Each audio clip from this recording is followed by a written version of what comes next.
강아지 똥이라는 동화가 있습니다. 아이들의 교과서에도 나와 있는 동화인데요. 한 이름 없는 강아지가 길가에 똥을 놓고 갔습니다. 버려진 똥은 스스로 쓸모없는 존재라고 여겼습니다. 그런데 이 똥이 민들레를 만났어요.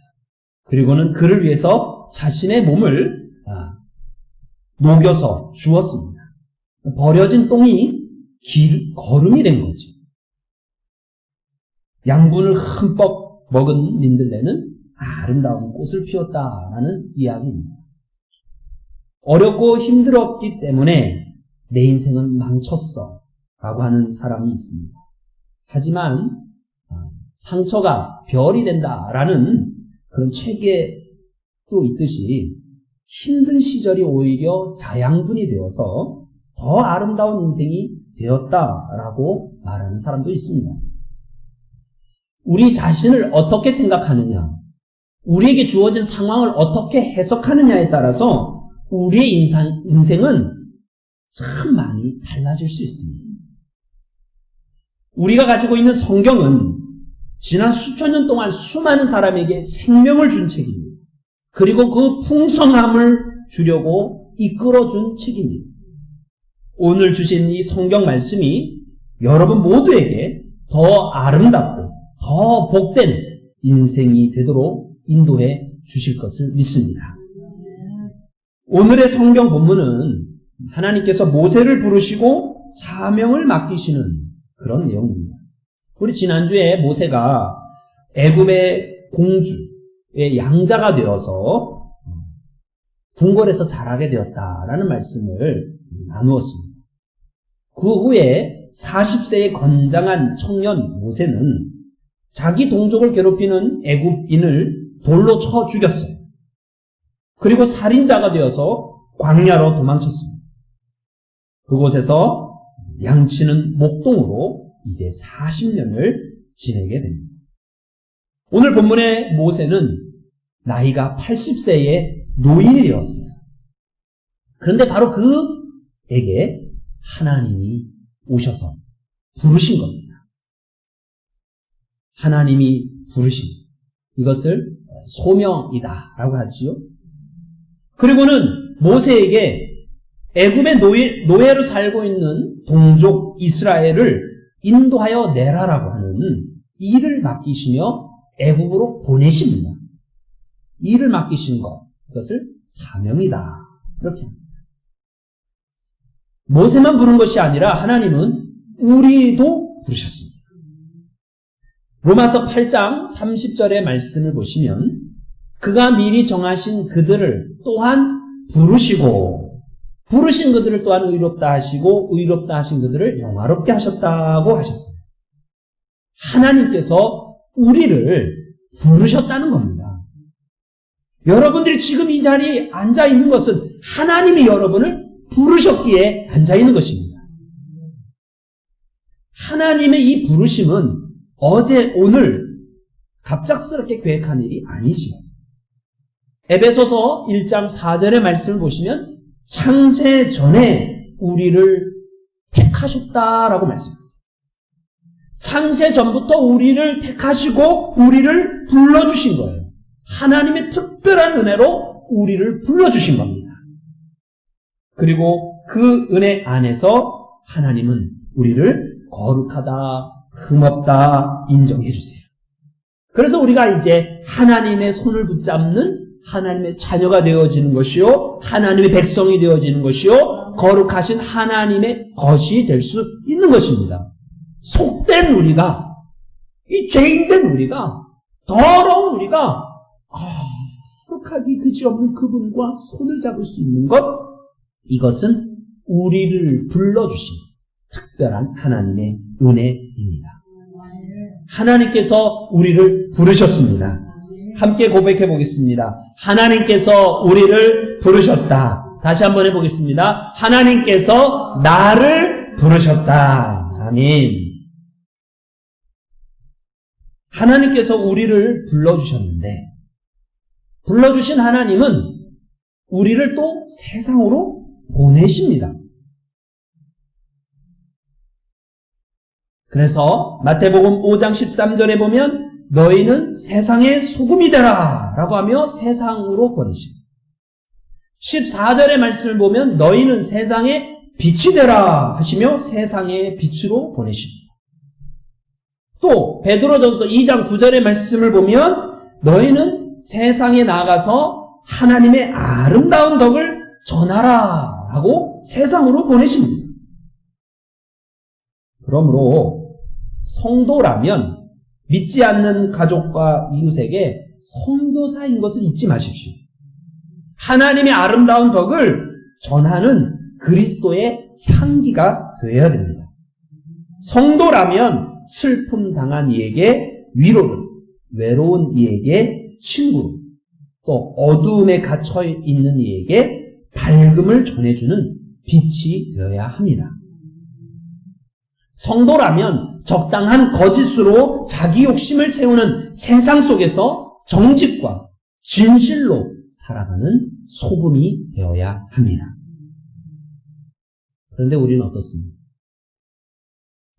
며칠 전에 목회 데이터 연구소라는 곳에서 개신교 신자에 대한 이미지를 일반인들에게 설문조사하여서 발표했습니다. 그 결과 보시는 것처럼 거리를 두고 싶다 32%, 이중적이다 30%, 교인들은 사기꾼 같아 29%. 하나님의 영광은커녕 오히려 하나님의 얼굴에 먹칠을 하고 있는 거예요. 이게 어찌된 일이에요? 참으로 부끄러워 얼굴을 둘 수 없는 시대 속에 살고 있어요. 누구의 책임입니까? 잘 가르치지 못하고 잘 본을 보이지 못한 이 목사부터 책임이 있을 것입니다. 그리고 하나님의 말씀을 내 욕심으로만 받던 우리 모두의 책임일 것입니다. 만왕의 왕이신 하나님께서 우리를 불러주신 건 너무나 감사한 일입니다. 그런데 세상에서의 소금, 세상에서의 빛, 세상에서 하나님의 아름다운 덕을 전해야 될 사명은 그 사명을 우리가 감당하지 못하고 있는 겁니다. 어떻게 해야 우리가 이 사명을 감당할 수 있을까요? 하나님께서 모세를 부르시고 사명을 맡겨주실 때 나이가 80세라 했어요. 40세 건장할 때 애굽의 왕자라고 하는 권력을 가지고 있을 때 일을 맡기셨으면 더 잘하지 않았을까요? 그러나 하나님께서는 80세의 노인, 그저 양이나 치는 평범한 인생이 된 모세, 그때 모세를 부르시고 그때 민족을 구원하라고 일을 맡기셨어요. 모세 보고 어떻게 감당하라는 거예요? 그 힌트가 3장 2절 말씀에 있습니다. 3장 2절 말씀을 보시죠. 여호와의 사자가 떨기나무 가운데로부터 나오는 불꽃 안에서 그에게 나타나시니라.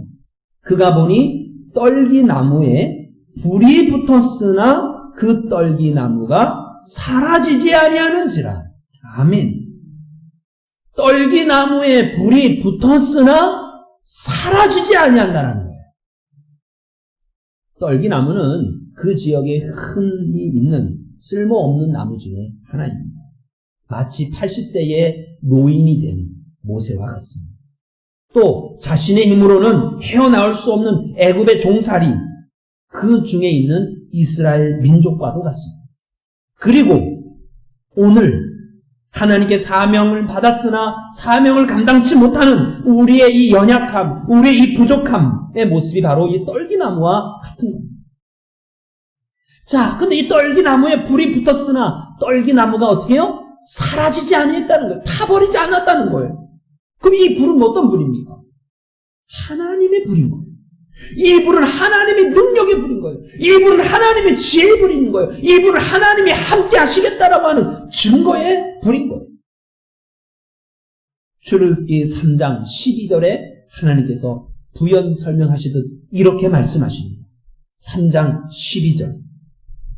하나님이 이르시되 내가 반드시 너와 함께 있으리라. 아멘. 하나님이 이르시되 내가 반드시 너와 함께 있으리라.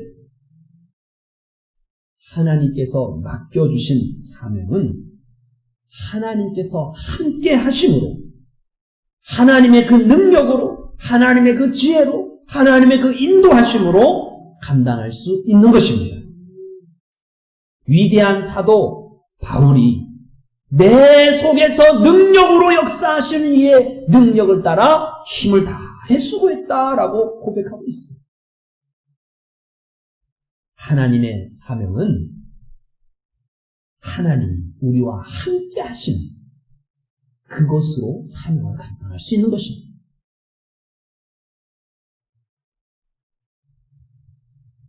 지난주에 제초 작업을 하다가 작은 사고로 오른쪽 눈두덩을 다쳤습니다. 어르신 성도분들에게는 죄송한 표현이지만 예전 같으면 넘어질 일도 아닌데 내 몸이 예전 같지 않구나 이런 생각을 했습니다. 좀 젊다고, 좀 안다고, 좀 할 수 있다는 것, 이거 내려놓고 나와 함께 하시는 하나님을 더욱 철저히 의지하는 목회자가 될 수 있도록 기도해 주시기 바랍니다. 목회자의 본연의 사명, 말씀과 기도에 더 집중하고 더 충실할 수 있도록 협력해 주시길 부탁드립니다. 지난 한 주간에 다친 몸뿐만 아니라 마음도 불편했었습니다. 코로나19의 재확산, 또 한쪽으로 책임을 몰아가는 것 같은 분위기, 또 지나친 듯한 예배의 제한, 길어지는 코로나19 상황에 대해서 답답함이 분노로 바뀌어버립니다. 사람들이 미워졌습니다. 사회에 대해서 원망이 생겼습니다. 이런 상황에서 아무것도 할 수 없는 내 자신에 대해서 화가 났습니다.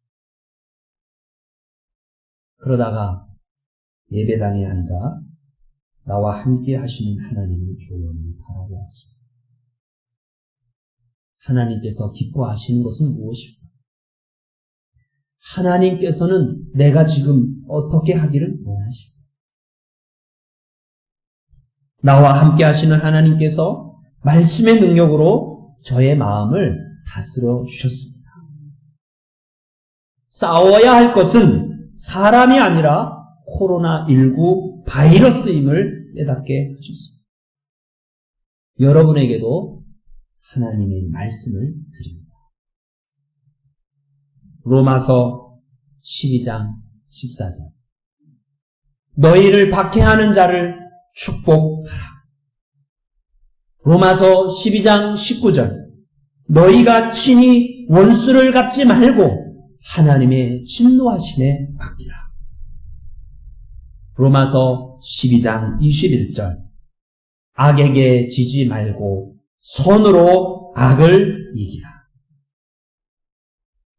우리 기독인은 세상에 하나님의 사랑을 전파해야 될 사랑의 전달자입니다.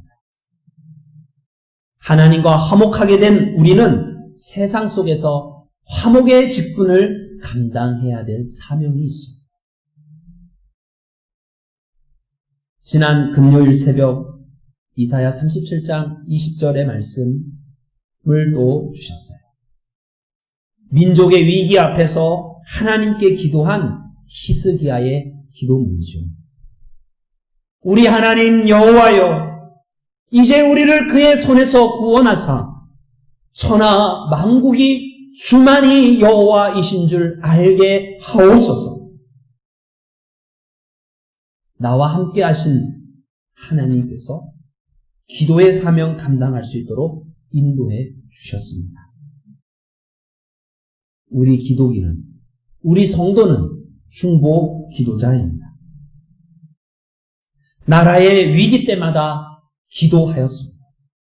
대한 독립을 위해서 기도했고, 정쟁의 포화 가운데 평화가 임하기를 기도했고, 전쟁의 폐허 이후엔 복구가 속히 되도록 기도했고 경제 성장과 민주화를 위해서 기도했습니다. 이제는 하나님의 도우심으로 코로나19를 잘 이겨낼 수 있도록 기도해야 할 때입니다. 하나님께서 우리를 보고 계십니다. 하나님께서 우리의 기도를 듣고 계십니다.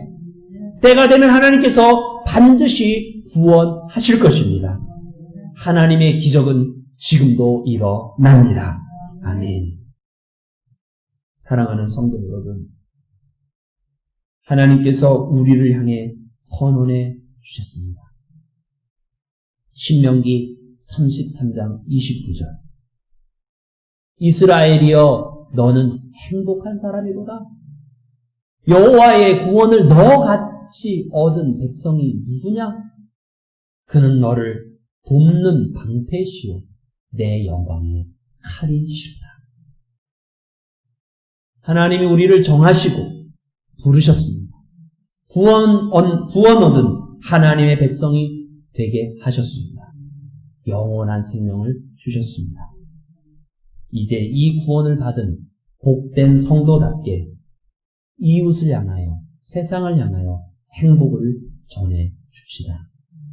이웃을 위해 기도하며 세상 속에 소금과 빛으로 살아갑시다. 하나님이 함께 하십니다. 하나님이 힘주시고 하나님이 인도해 주실 것입니다.